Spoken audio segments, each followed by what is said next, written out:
Here are some tools for creation-based tasks. The first one is an EduProtocol by John Corripo called Sketch and Tell, where the students will receive one source, they will have one slide, and they will explain the content of the source by either drawing and or writing. So the slide would be divided in half, and the student would draw or sketch note the main takeaways from the source, and then explain in writing a summary or an analysis of that source. For a gallery walk, you could take their slides and put them in one presentation and share that presentation so all the students could see everyone's sketch and tell. Another idea for student creation is in Google Keep.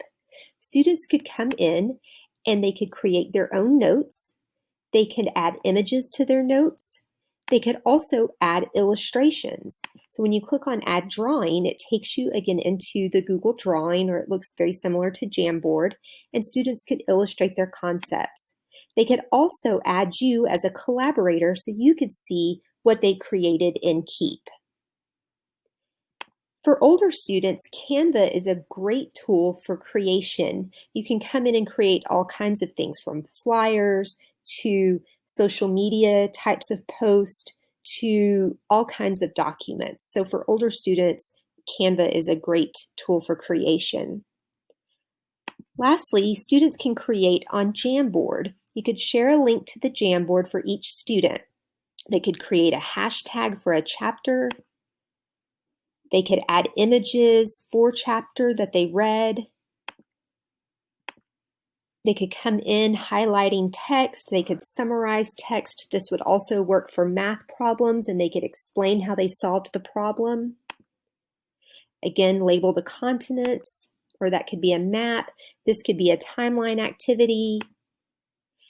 You could also use it as a formative assessment for 3 things you learned today, or areas you may need further assistance. I embedded a countdown timer in this one, so there would be a bit of an element of gamification.